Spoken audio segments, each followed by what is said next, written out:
ఒకవైపు రైతుని రాజు చేసినటువంటి గొప్ప ఘనత కేసీఆర్ అని మీరు అంటున్నారు. కానీ రైతుల్ని మోసం చేసి సో నెట్టుకుంటూ వచ్చిర్రు కాలాన్ని వెళ్ళదీసుకుంటా అనేసి ఇప్పుడున్నటువంటి కాంగ్రెస్ నేతలు అంటున్నారు, ఆరోపిస్తున్నారు కూడా మీ మీద.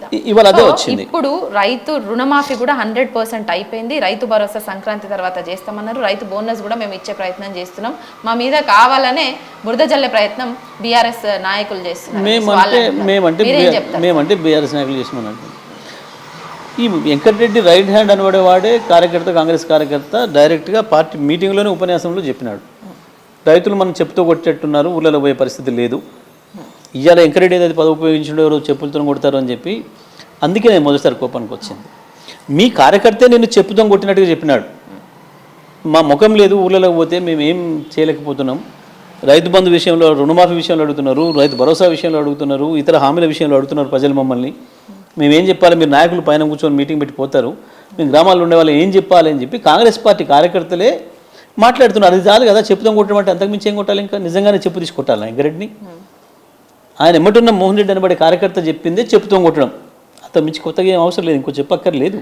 నిజంగా ఆయన సొంత నియోజకవర్గంలో ఆయన ఎన్నిసార్లు గెలిచినటువంటి ఎమ్మెల్యేగా పోటీ చేసి గెలిచినటువంటి ఆయన నియోజకవర్గంలో, ఆయన జిల్లాలో ఆయన తిరిగేటువంటి నైతిక హక్కు కోల్పోయిండు అన్న ఒక సంచలన కమెంట్ చేశారు. దాంతోపాటు అక్కడ ప్రజలకు చేయికి పని వచ్చింది, చెప్పులకు పని వచ్చింది అన్న ఒక కమెంట్ చేశారు కదా సార్.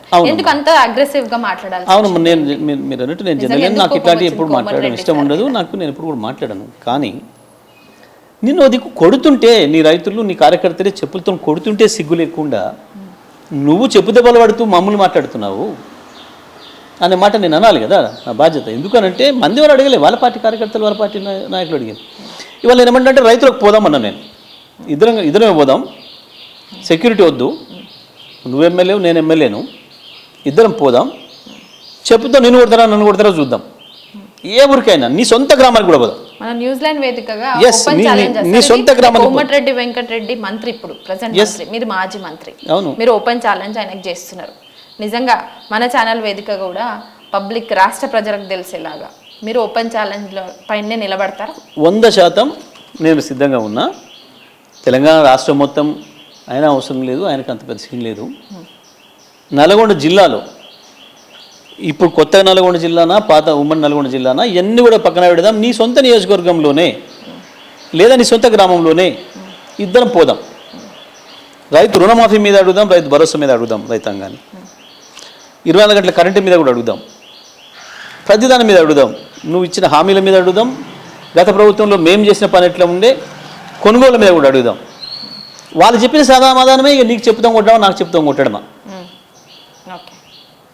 నిన్ను నన్ను కొట్టాలంటే కొట్టలేరు వాస్తవానికి, కానీ పాపం.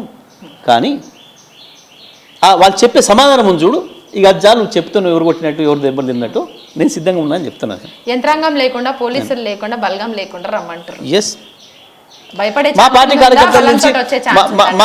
కార్యకర్తల నుంచి నీకేం కాకుండా నేను నా బాధ్యత, నీ పార్టీ కార్యకర్తల నుంచి కూడా ఏం కాకుండా నీది నువ్వు చూసుకో. మా పార్టీ కార్యకర్తలది నాదే బాధ్యత, మీ పార్టీ కార్యకర్తల నుంచి నీకేం కాకుండా నువ్వు చూసుకుంటున్నా నేను. ఎందుకంటే వాళ్ళకి అంత కోపంగా ఉన్నారు.